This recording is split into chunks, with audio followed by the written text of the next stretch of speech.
Saudara, Komisi Pemilihan Umum Kota Palembang menggelar rakor uji publik rancangan penataan dapil dan alokasi kursi anggota DPRD Kota Palembang pada pemilu 2024. Kegiatan rakor ini dihadiri oleh Ketua DPRD Kota Palembang Zainal Abidin dan sejumlah anggota DPRD Kota Palembang dengan tujuan untuk memberikan masukan dan tanggapan masyarakat maupun pengurus partai politik peserta pemilu 2024.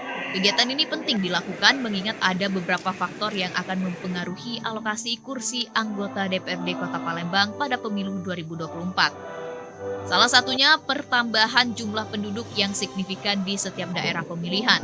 Ketua DPRD Kota Palembang Zainal Abidin saat ditemui mengatakan pada pemilu 2024 KPU sudah menyampaikan dua opsi terkait pengurangan dan penambahan kursi di sejumlah dapil.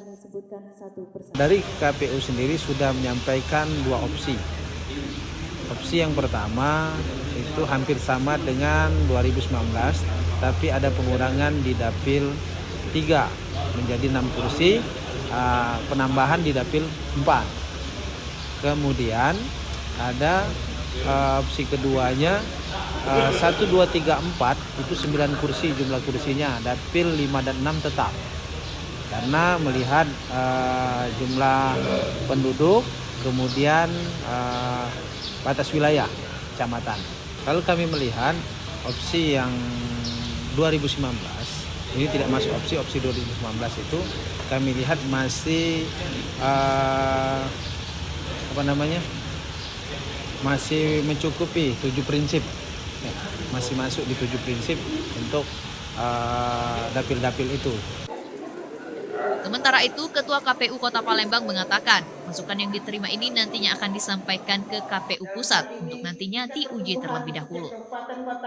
Dan hari ini juga kami KPU Kota Palembang berharap mendapatkan tanggapan dan masukan dari para tamu undangan, sehingga dari tanggapan masukan khusus yang sudah masuk di kami, tanggapan masyarakat keseluruhan itu kami akan sampaikan kepada KPU Republik Indonesia melalui KPU Provinsi Sumatera Selatan. Dan undangan hari ini ya dari unsur dari DPRD Kota Palembang, fraksi, dari seluruh partai, akademisi, dari pemantau pemilu, dan pemerintah daerah. Rapat koordinasi ini digelar hari ini dan diadakan di Ballroom Novotel Hotel Palembang. Afifah Sari, TVRI Sumsel melaporkan.